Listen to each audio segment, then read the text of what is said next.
皆さんこんにちは、ガジログです。今回はカシオのプロトレックになります。型番は PRW60Y のブラックモデルになりますけども、なぜ今ねスマートウォッチをたくさんレビューしているガジェログのチャンネルがアナログ時計を購入したのかという購入した経緯、機能のご紹介という流れで進めていきたいと思います。それでは早速本日も行ってみましょう。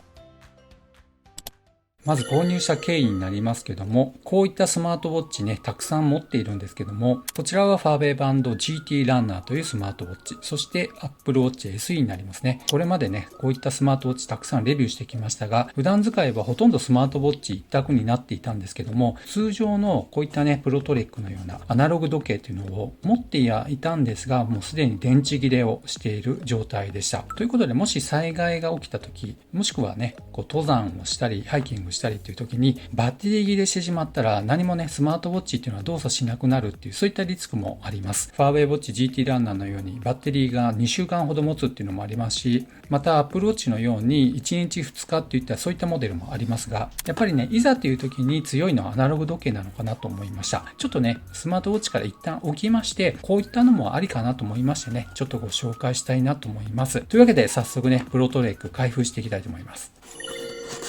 ということで、こちらね、新品ではなく中古になりますが、主な特徴が早速出ていますが、ソーラー電波時計とあります。また、方位計ですね。そして、気圧計と高度計に関しましては、スマートウォッチでもついています。そして、温度計もついています。これは皮膚温温度とか、そういったものではなく、こちらに内蔵されているセンサーで、周囲温の温度を感知するという、そうした機能になっています。そして、防水機能は10気圧に対応していますね。水深100メートルほどの静かな状態であれば耐えられる、そうした防水機能になっています。こちらのモデル発売日がですね、2018年の5月になっていますので、発売されてから5年ほどになるんですけども、こういったね、アナログ時計になりますと、そんなに古さというのを感じないというのを本当に思います。ではね、近くで外観を見てみたいと思いますが、まずね、特徴的になりますのは、こちらの周囲のベゼルになりますが、こちらステンレス素材になっていまして、こういったね、高質な音が聞こえます。そしてね、サイドになりますと、こちらにね、リューズがついていまして、このように回しますと、緩みまして、引っ張りますとね、こんな感じで設定をすることができます。そしてまた、押し込んで、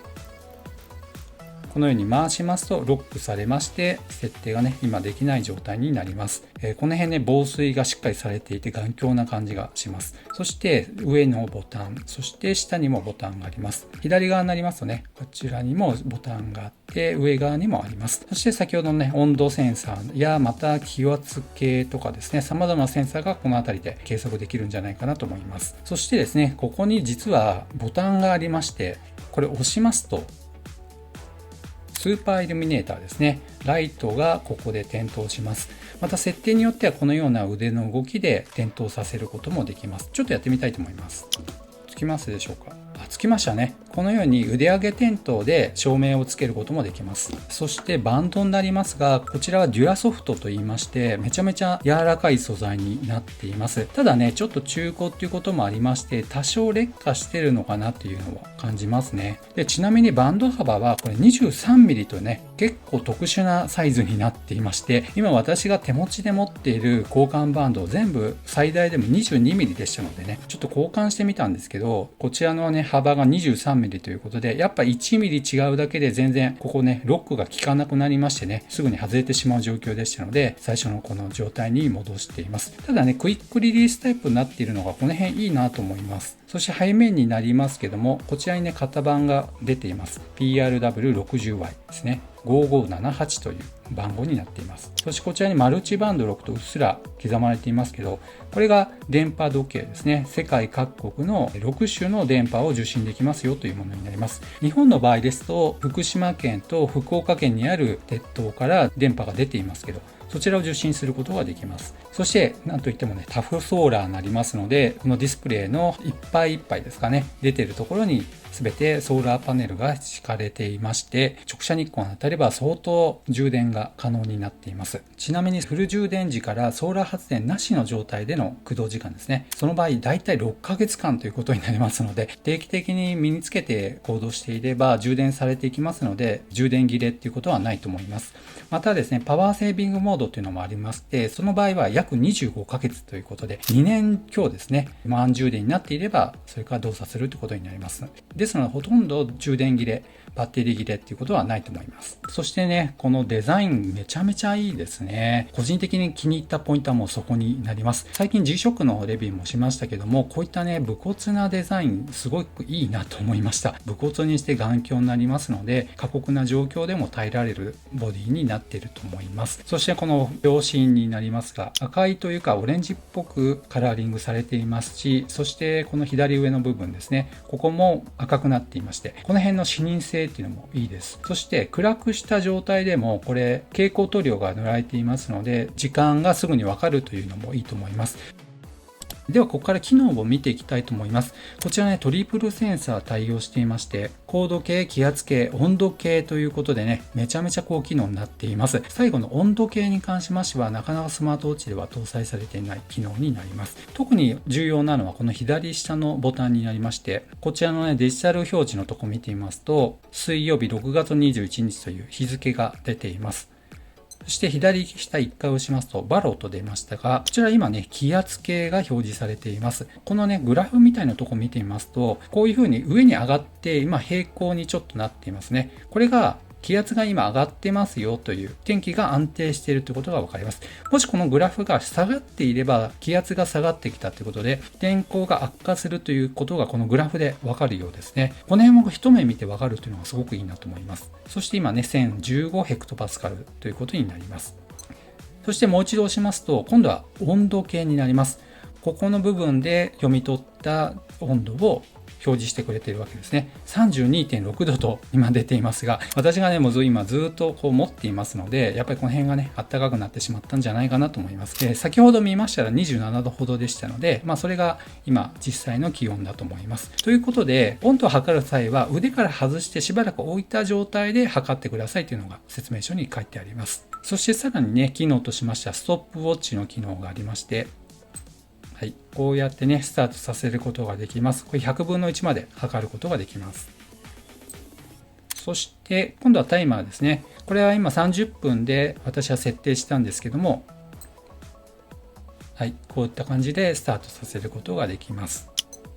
で、さらにアラーム機能ですね。シグと書いてありますが、これシグナルになりまして、時報の機能をオンにしてあります。RC とありますけども、これ電波時計を受信した最近の時刻になりますね。本日6月21日の夜中の12時2分ですね。日付変わったすぐに電波を受信しましたという、そうした記録になっています。毎日数回このように受信してくれていますので、本当に正確な時刻を刻んでくれます。そしてもう一度押しますとね、このように先ほどの日付、曜日に戻ってきました。そして今度ね、右上のこのボタンを押してみたいと思いますが、コンプとありまして、NW323 と出ていますが、ここの秒針見ていただきますと、はい、向き変えるとこう動きますね。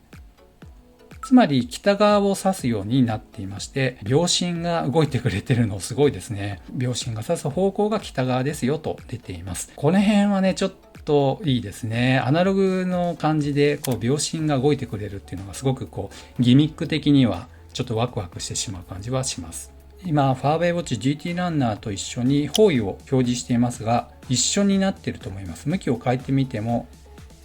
はい、一緒ですね。ですので方位を知りたいときにこの右上のボタンを一発でこのようにね起動させることができるのはやっぱりね登山とかアドベンチャーで向いてるっていうそうしたモデルになっていると思います。簡単に物理ボタンで呼び出せるのがいいですね。ちなみに先ほどの気圧計のスマートウォッチとの比較になりますけど、プロトレックは1014ヘクトパスカルと出ていまして、ファーウェイウォッチ GT ランナーは気圧計1012ヘクトパスカルと出ていて、2ヘクトパスカルの違いですね。この辺は誤差になるのかなというレベルですが、ほとんど一緒っていうのはね、スマートウォッチも正確さを極めていると思います。そしてね、左上のこちらのボタンを押しますと、このデジタル表示の部分が曜日日付ですね。そして曜日のところが気圧計の表示になっています。もう一度押しますとデジタル表示の時刻になりまして、秒数も表示されるようになっています。そしてもう一度押しますとね、元に戻りました。そしてね、今度右下を押してみたいと思います。現在の高度になります。マイナス54メートルと出てしまいました。先ほどのね、スマートウォッチの方では今10メートルと出ているんですけども、この辺はね、ちょっと調整が必要かもしれませんね。気密性の高い家だと、このようにね、ちょっと誤差が大きく出てしまうかもしれません。この辺は屋外でないと正確な数字が出ないかもしれませんね。では、重さをちょっと測ってみたいと思います。68.5g になりました。ということで、そこそこの重さはありますので、腕につけていた時のね、重厚感というのはしっかりあります。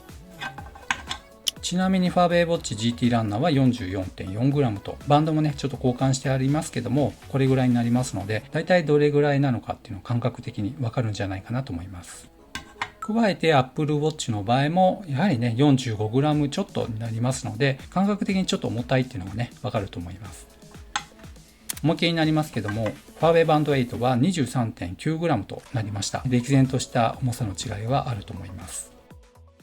はい。というわけで、カシオのプロトレック PRW60Y というモデルをご紹介しましたが、いかがだったでしょうか。スマートウォッチではありませんのでね、スマホのアプリと連携してとか、カシオになりますと、カシオウォッチーズというアプリ今売り出していますけども、そちらと連携して時計を合わせるとか、そういったことではありません。あくまでもスタンドアローン、すべて単独で動作しますので、その辺がね、ちょっとこういったスマートウォッチと使い勝手っていうのは全然違いますし、逆に言えばすごくシンプルで、今まで通りの時計で高機能になっているということになりますね。ただ一番私がこちらを選んだ理由としましては、まずソーラーパネルで充電ができるということになります。ほとんど充電の心配がいらないっていうのがまず一つですね。そしてマルチバンド6ということで、日本では2つのね、局から受信をすることができますので、正確な時刻を刻んでくれるということになります。このね、先ほどの2つが大きなポイントになっています。そして次にこのね、デザインになりますね。このデザインでプロトレックのスマートウォッチ版が誕生したらね、めちゃめちゃ売れるんじゃないかなという気はします。先日ご紹介しました G-SHOCK の G スクワットシリーズですね。DWH5600 が出ましたが、そちらのレビューもね、まだ見ていない方いらっしゃいましたらね、ご覧いただければと思いますが、そちらにもスマートウォッチ機能が入ってきましたので、今後もしかしたらね、プロトレックにもスマートウォッチ機能が入ってくるんじゃないかなというふうに個人的には予想しています。そのためには G-SHOCK の方が機能をね、もっとブラッシュアップしていかないといけないと思います。こちらの方がよりね、過酷な環境で使いたいという方へ向けのモデルになっていますので、